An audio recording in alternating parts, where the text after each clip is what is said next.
Welcome back, agriculture students from Fort McCoy Middle, for another virtual field trip. Today we're out here at Wet Hammock Farm again in Central Florida, and my name is Tavis Douglas, and I'm the Associate Professor of Agribusiness at the College of Central Florida in Ocala. And today we're going to discuss blackberries. We're about 6 weeks or so away from harvest here on blackberries. You can see we're in one field here. So we'll discuss a few of the things, historical things about blackberries, and then some of the production things we deal with now. So blackberries are from the family, or I'm sorry, from the genus of rubus. They're associated, or they're related to things like raspberries and dewberries. The problem is with species on blackberries, there are many hybridizations of blackberries from around the world, so it's kind of hard to nail down exactly taxonomic names for each individual blackberry. So like I said, they are related to they're not raspberries, but they are related to raspberries, as well as a few other cultivated crops that we grow throughout the world. They're also collectively known as brambles, meaning that historically they've grown in big thickets and thatches in natural areas. As you're well aware, blackberries grow native and they grow wild all over the place here in Florida as well. Today we're discussing some of the cultivated varieties that we deal with. So blackberries are actually native to pretty much all over the world, from Northwest Africa, all across Europe, Central and Western Asia, as well as North and South America. But the earliest known consumption of the fruit on blackberries, we think, is somewhere between 2,500 years ago in the area where Denmark is now in Northern Europe. Blackberry leaves, blackberry shoots, blackberry roots have been consumed and brewed in teas for hundreds of years for medicinal purposes, to cure many ailments from mouth issues to gastrointestinal problems throughout the world for a long time. However, most blackberry cultivation didn't begin until the early 20th century. As you know, blackberries, most of them have quite a bit of thorns on them. In the early 20th century, a blackberry without thorns, or a thornless blackberry, was discovered in the wild, and a lot of breeding efforts took place to develop a good tasting thornless blackberry variety. So most of those efforts actually came later in the 20th century, really in the 1990s, where varieties, especially here in the United States, were developed at the University of Arkansas and at NC State, where they were developing varieties to grow here in the South that had good qualities as far as flavor and shipping qualities, as well as the thornless qualities as well. So a few things about blackberries that are unique to them as opposed to other plants is, I have a few drawings here again, and blackberries are a perennial crop, meaning that blackberries will they're going to grow every year, you know, for many years in a row. You don't have to replant them. However, that's not entirely true. So the blackberries themselves are perennials. So I drew a little sketch here. The roots on blackberries are perennials, meaning that the roots are going to live underground for a long time. However, the tops are biannuals. So there's not a whole lot of plants that are, most plants are going to be annuals, meaning that they live one season and then they produce a flower, seed, fruit, whatever, and then they die. Or they're going to be perennials, like citrus crops that we grow here in Florida, and they're going to continually produce year after year. Blackberries, the roots actually produce year after year, but the tops don't. So the tops are biannual, meaning that they take 2 seasons of growth, or they grow 2 seasons, and then the tops die back. So I think so on blackberries, they're called stems, also known as canes, which are up here. This part of the plant's biannual, this part is perennial, and we'll discuss some of the cultural things that are associated with that in a second. So to get a little bit more technical, so on the biannual canes part, we have 1 year growth. The first year growth on blackberries is very vigorous, green growing, lots of leaves. And this is known as the primocane stage. So primo meaning 1. So the primocane, that first year, they're just growing, lots of shoots. When you get to year 2, with a little bit of chill, these are also a temperate crop. So much like discussing peaches, they need some chill. Once the canes get some chill on them, they convert to what's known as the floricane. So then in this second stage of growth, or the second year of growth, they don't grow. Meaning that they're not going to continually, you know, grow longer canes. What they'll do, that wood transitions, it turns to a slightly different color. And in that second year of growth, lateral branches begin to break. There's a few leaves on them, but then you get a lot of flowers, hence the name floricane. And on that wood, and from those flowers, the fruit is produced, and then we harvest that, and then the tops of the canes die back, and then we have to cut those out. So behind me, and some of the other things that we're going to look at, all of this wood, right, you know, it's late April right now, or mid to late April, and all of the wood that we have right now is all in the second stage growth. So it's all in this floricane stage, and so there's a lot of blooms out here on that type of wood. What else do we have? So growth habits. So blackberries have, because there are many different varieties of them and many different cultivars of blackberries, there's a wide difference in growth habits on blackberries. So they're technically, they can be a bush sometimes, they can kind of also be a vine sometimes, like you see behind me, but we classify them in three ways. So we have upright growth on some blackberry varieties. We have a semi-upright growth, so they're kind of in between, and then we have the trailing variety of blackberries here.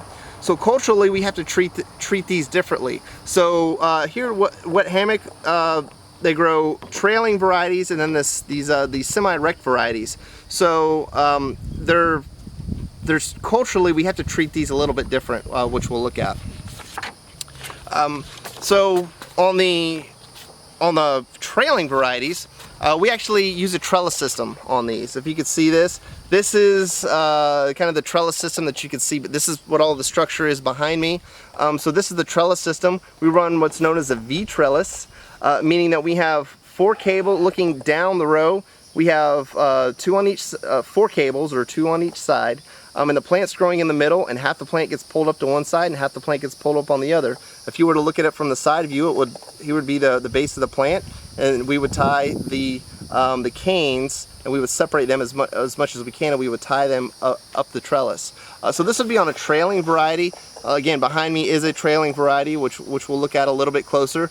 We do this, we tie these up in a V-trellis for almost the same reason that we do peaches. We do it for surface area. The more surface area that we have exposed to sunlight, the more blooms you're going to get, the more fruits you're going to get. So again, in this open center, blooms will develop, and then on this outside as well, we'll have quite a bit of blooms. There's many different styles of trellises. That's just the trellis system that we use here. It's kind of the most economical, and for the purposes of growing the fruit here, it's one of the best ways to trellis the fruits. All right, so the fruit on itself. So again, we're several weeks out from harvest. We'll look at some of the fruit is just beginning to develop, and there's still quite a bit of bloom out here, so we're a ways from harvest. But if we were to look at the fruit itself, technically a blackberry, in botanical terms, is not necessarily a berry. It's actually known as an aggregate fruit, meaning that the fruit itself has many little, what's known as drupelets. So the fruit itself has a lot of small drupelets, or smaller pieces of fruit. So each little druplet in itself is its own piece of fruit. But when we harvest it, we harvest the whole thing right off of it. So it's known as an aggregate fruit because of that. What else do we have here? It's also known as an accessory fruit. So it's known as an accessory fruit because it's not just on the outside you see the drupelets, which are the small pieces of fruit, but on the inside of the berry itself, you still have some flower parts that actually that we consume as well as part of the fruit. So it's known as an accessory fruit because it's not just the accessory part of the fruit isn't just the fruit itself, but some of the flower parts that are also consumed within the fruit. So a few things, like I said, we're a few weeks away from harvest, but we're going to check out some of the cultural systems that we use here and talk a little bit about that. So like I mentioned before, we're growing both the trailing as well as the semi-upright blackberries here. The first one that we're going to focus on is a variety that is a trailing variety. So this variety here does not naturally grow up on this trellis. We actually have to hand tie the plants to the cable itself. So we tie this up, otherwise they would grow flat on the ground, and all your fruit is going to be on the ground, and you definitely wouldn't want that. So we tie up these varieties. Also, like I said before, these plants are in the floricane stage, so they're blooming right now. I think you could see, if I could get a good shot of one, you could see some of the fruit starting to develop, some of the blackberries, and as well as some of the leaves that are associated with it. So there is a little bit of primocane growth actually happening here. So you see this vigorous growing. There's no blooms on it. It's just a vibrant, healthy green leaves and stem. The stem's green. If you notice on the floricane wood, it's actually a purple color.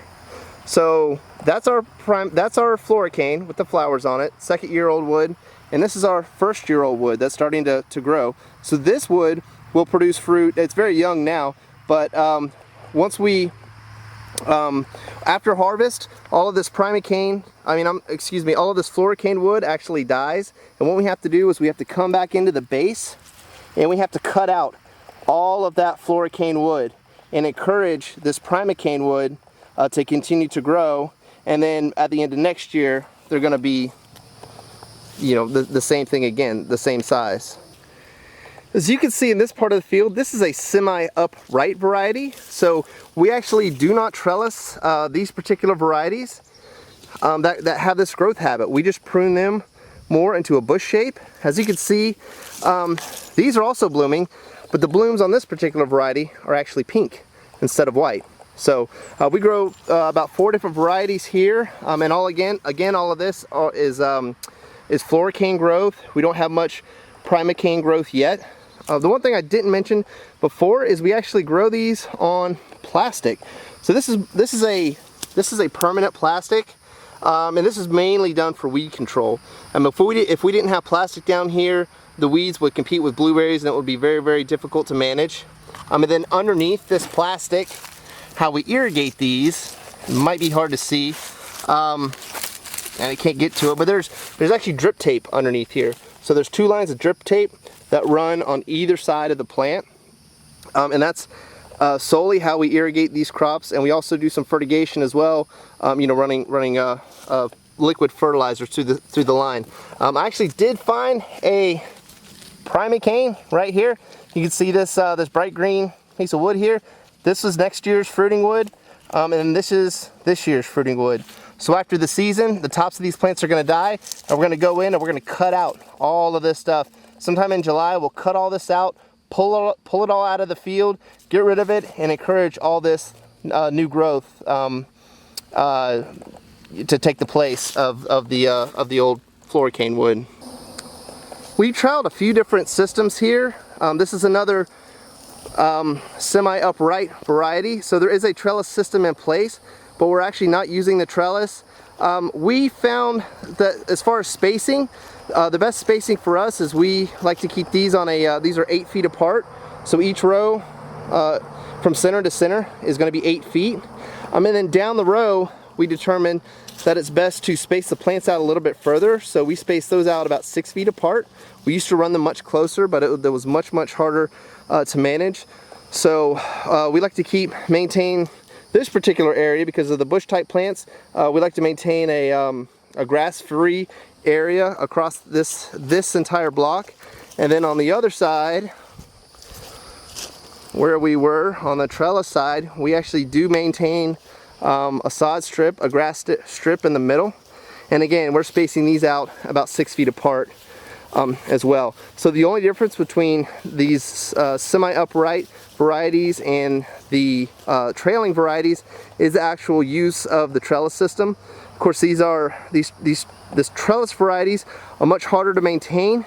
And you might ask, why do we grow the trellised ones versus the untrellised ones? Well, they have different characteristics for different purposes for us. So like I said, there's 4 varieties that are grown here, and they're grown all for this kind of the same market, but they have different uses within that market. Thank you, Fort McCoy students, for joining me on another virtual field trip, and go Cougars!